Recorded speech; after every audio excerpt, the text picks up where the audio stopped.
My dear students and all my dear viewers, आज का हमारा ये क्लास 9 के हिस्ट्री को लेकर है। और हिस्ट्री का ये जो चैप्टर है, एक्चुअली ये चैप्टर 3 है, लेटर वैदिक एज को लेकर। यानी किसी बुक में वैदिक एज को एक ही पार्ट में दिया हुआ है, अर्ली वैदिक और लेटर वैदिक। किसी बुक में तो 2 पार्ट कर दिया गया है। तो अर्ली वैदिक पर मैंने एक वीडियो ऑलरेडी बना लिया है और आप लोगों को मिल चुका है। और ये है लेटर वैदिक पीरियड को लेकर, यानी ये हिस्ट्री का चैप्टर 3 है। तो जैसा हमने देखा था कि अभी जो नया सिलेबस हुआ है उसके हिसाब से इस चैप्टर के बहुत सारे पार्ट्स को काट दिया गया है। यानी अगर देखा जाए तो इस चैप्टर का जो इकोनॉमिकल कंडीशन वाला पार्ट था, आर्टिफैक्ट्स वाला पार्ट था, क्राफ्ट, पॉटरी, आयरन टूल्स वगैरह, ये सब काट दिया गया है। और देखा जाए तो दोनों चैप्टर मिलाकर सिर्फ जो बच गया है इस चैप्टर में इस साल बोर्ड एग्जाम के लिए, वो है इसका सोर्सेस दोनों में, लेटर में भी और अर्ली में भी। और सोर्सेस में खासतौर पर वेदास और इपिक्स के ऊपर। और दूसरा चीज़ जो बचा हुआ है वो है कंपैरेटिव स्टडी, दोनों का सोसाइटी में क्या समानता था और क्या डिफरेंस था इसको लेकर। तो आगे वाले वीडियो में हमने अर्ली वैदिक पीरियड का सोर्सेस डिस्क्राइब कर लिया है और इस वीडियो में हम लोग देखेंगे कि लेटर वैदिक एज का जो सोर्सेस है वो क्या है। इसके 2 सोर्स को देखें तो जैसा हमने कहा कि वेदास और इपिक्स के ऊपर ही फोकस है। तो वेदास में हमने देखा था कि अर्ली वैदिक एज में जो ऋग वेदा लिखा गया था और बाकी जो तीनों वेदा था वो इस एज में लिखा गया, यानी उसको हम लेटर वैदिक एज कहते हैं, उस एज में लिखा गया। और वो तीनों वेदास यानी यजुर्वेदा, अथर्ववेदा और सामवेदा, ये तीनों के तीनों जो वेदास हैं इसको इस युग में लिखा गया। तो इसमें जितने भी तीनों वेदास के 2 पार्ट्स हैं और एक पार्ट का नाम है संहिता और दूसरे पार्ट का नाम है ब्राह्मणाज। संहिता में आमतौर पर देवी देवताओं के लिए जो मंत्र है, स्तुति है, प्रेयर्स है, वो लिखा गया है। और ब्राह्मणाज में उन सारे मंत्राज का जो प्रोज ट्रांसलेशन है, यानी वो करके सरल भाषा में एक्सप्लेन करके उसका मीनिंग वगैरह, उस मंत्र का मीनिंग वगैरह डिस्क्राइब किया गया है। तो इस तरह से यहाँ पर वेदास के लिए हमने देखा तीनों वेदा यहाँ का मेन सोर्स है, जिसके बारे में हमें लेटर वैदिक एज के बारे में पता चलता है। इसके अलावा इपिक्स जो इसमें खासतौर पर 2 इपिक्स बहुत इंपॉर्टेंट है, एक है रामायणा और दूसरा है महाभारत। रामायणा के बारे में जैसा हम लोग जानते हैं कि रामायणा जो है वो महर्षि वाल्मीकि के द्वारा लिखा गया है और ओरिजिनली रामायण उन्हीं का है। उसके बाद तो रामचंद्र मानस तुलसीदास ने भी लिखा और बाद में चलकर इसको हमने देखा कि रामायण में जो मेन कैरेक्टर है वो है रामा जो दशरथ के राजा, अयोध्या के राजा दशरथ के पुत्र थे। और उन्हें इस बुक में यानी रामायण में इनकार्नेशन ऑफ विष्णु यानी विष्णु का अवतार माना गया है। दूसरा सीता जो महाराजा जनक की पुत्री थी और उनको लक्ष्मी की स्वरूपा मानी गई है। तो इनका वर्णन है और जिस तरह से यानी रामा को निकाल दिया गया अपने फादर के द्वारा देश से 14 साल के लिए, उसके बाद वो किस तरह से जंगल में गए जहाँ पर उनकी पत्नी का अपहरण हुआ, फिर रावणा ने उनका अपहरण किया, रावण को मारकर फिर अपनी पत्नी को लेकर अयोध्या वापस आया, फिर उनका यानी राज्याभिषेक हुआ। तो ये पूरी कहानी वहाँ पर है। इसके अलावा जो है दूसरा जो इपिक है वो है महाभारत में कौरव और पांडव के बारे में है, जहाँ पर दोनों वंशानुगत दोनों भाई में ही एक तरह से लड़ाई है राजगद्दी को लेकर। दोनों में कुरुक्षेत्र के मैदान में लड़ाई होती है और पांडवाज की जीत होती है और कौरवाज की हार होती है। तो ये इपिक्स के बारे में जानकारी यहाँ मिलती है। तो ये तो हो गया यानी सोर्सेस के बारे में जो हमने वेदास के द्वारा और एपिक्स के द्वारा लेटर वैदिक एज के बारे में बहुत कुछ हम लोग जानते हैं। लेकिन अब इसके बाद जो दूसरा चीज़ जो इम्पोर्टेंट चीज़ है एग्जाम के लिए भी, वो है कंपैरिजन ऑफ लेटर वैदिक एज और अर्ली वैदिक एज। दोनों एज के सोसाइटी में खासतौर पर क्या कंपैरिजन था, क्या समानता और असमानता था, इसको हम लोग देखेंगे। तो इसमें 2-3 पॉइंट को हमने डिस्कस किया है। और सबसे पहले यहाँ पर कि किस तरह से वोमेन का कंडीशन क्या था, अर्ली वैदिक पीरियड में वोमेन का कंडीशन क्या था और लेटर वैदिक पीरियड में वोमेन का कंडीशन कैसा हो गया, इस दोनों को पहले देखते हैं। अर्ली वैदिक पीरियड में आमतौर पर वोमेन को मेन के बराबर का दर्जा दिया जाता था। लेडीज और जेंट्स यानी मेन और वुमेन दोनों बराबर समझे जाते थे, दोनों में किसी तरह का कोई भेदभाव नहीं था। लेकिन लेटर वैदिक एज में वुमेन को नीचा दिखाया गया, वुमेन को लोअर दिखाया गया और उनको मेन से इंफीरियर दिखाया गया। दूसरा चीज हम लोग देखते हैं यहाँ पर कि अर्ली वैदिक एज में मोनोगेमी का सिस्टम था। मोनोगेमी मतलब एक शादी करना, तो लेडीज का एक शादी करना था, जेंट्स का भी एक शादी करना था। तो अर्ली वैदिक पीरियड में यानी पुरुष जो थे सिर्फ एक ही शादी करते थे। लेकिन जब लेटर वैदिक पीरियड आया तो वहाँ पॉलीगेमी यानी एक से ज्यादा शादी करने की प्रथा चालू हो गई। तो ये दूसरा जो डिफरेंस हमने देखा सोसाइटी में।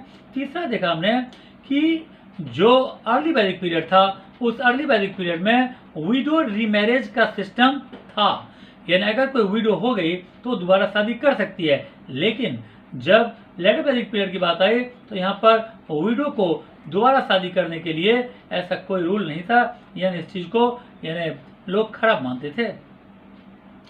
तो ये था लेडीज के कंडीशन के बारे में, दोनों एज में क्या कंपैरिजन था। हम लोग देखते हैं कास्ट सिस्टम क्या था। वैसे तो ऋग्वेदा काल में यानी ये कहें कि वैदिक पीरियड में या अर्ली वैदिक पीरियड कह लें तो उस टाइम में सोसाइटी को 4 पार्ट में बांटा गया था, ब्राह्मणाज, शूद्राज, वैश्याज एंड क्षत्रियाज, ये 4 पार्ट था।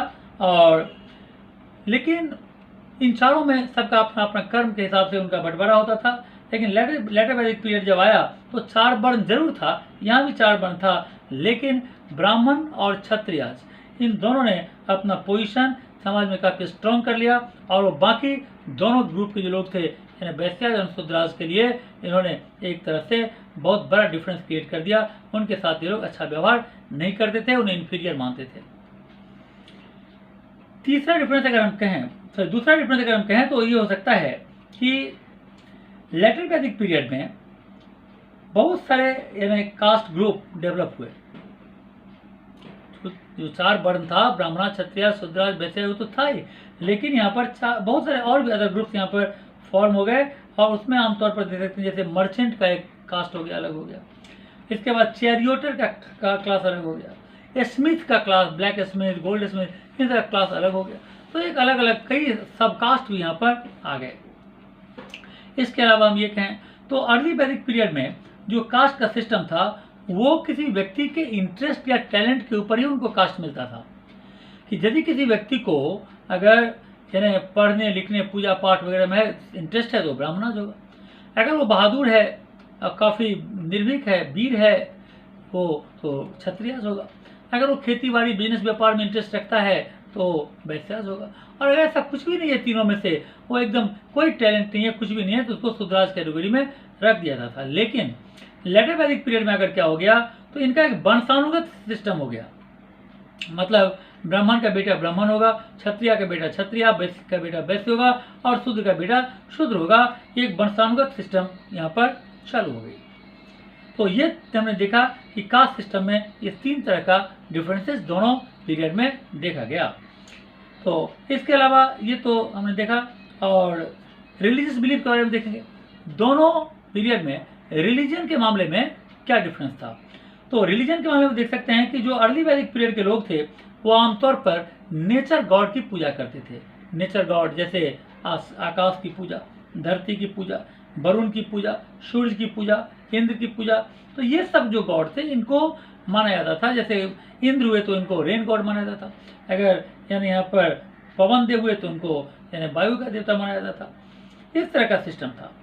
इन लेटर वैदिक एज में आकर क्या हो गया तो लोग इन नेचर गॉड्स के ऊपर यानी विश्वास कम करके नए नए गॉड को जन्म दिया, और नए गॉड में खासतौर पर ब्रह्मा, विष्णु, शिवा, इनके अलावा रामा, कृष्णा, ये सब गॉड जो थे वो लेटर वैदिक पीरियड में डेवलप हुए, और लोग यानी नेचर गॉड को छोड़कर इन गॉड्स की आराधना, सेवा और पूजा करने लग गए। इसके अलावा अगर हम देखें तो दोनों के रिलीजियस बिलीफ में दूसरा डिफरेंस ये था कि अर्ली वैदिक पीरियड के जो लोग होते थे वो आमतौर पर यानी वहाँ पर किसी मंदिर में जाने का कोई सिस्टम नहीं था, किसी तरह का कोई सेक्रीफाइस यानी बलि देना, कुर्बानी देना या कोई यज्ञ, आहुति, ये सब करने में भी उनका कोई विश्वास नहीं था। इस तरह कोई सिस्टम वहाँ पर अर्ली वैदिक पीरियड में नहीं था।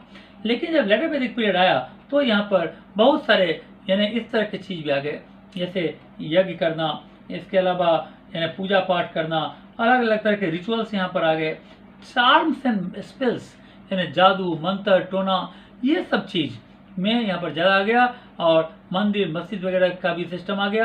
तो ये काफ़ी जो चीज़ थी ये लेटर वैदिक पीरियड में डेवलप हुआ।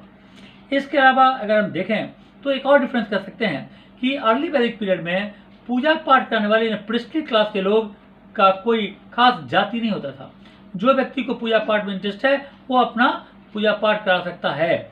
लेकिन लेटर वैदिक पीरियड में आकर ये हेरिडिटरी हो गया, एक अलग से प्रिस्टली क्लास डेवलप हो गया, और आमतौर पर ये प्रिस्टली क्लास यानी समाज के बीच में इतना ज़्यादा पॉपुलर हुआ कि लोग इनसे डरने लगे और इनकी बातों को काटने का उनके पास किसी तरह का कुछ भी डिसऑबे करने का कोई यानी वो लोग डेयर नहीं करते थे। लोग इस पीरियड में कर्मा थ्योरी पर बिलीव करने लगे, लोग मोक्ष के ऊपर बिलीव करने लगे, लोग यहाँ पर पाप और पुण्य की बात करने लगे, लोग यहाँ पर स्वर्ग और नरक की बात करने लगे।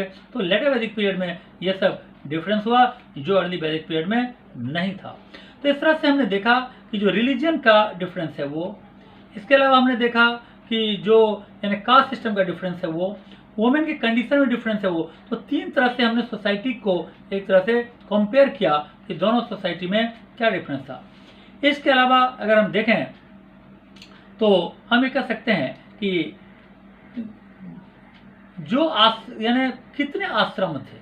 पहले इंसान के जीवन को कई आश्रम में बांट दिया जाता था, और आश्रम का मतलब यहाँ पर जो उस टाइम में आश्रम होता था लेटर वैदिक पीरियड में 4 आश्रम होता था।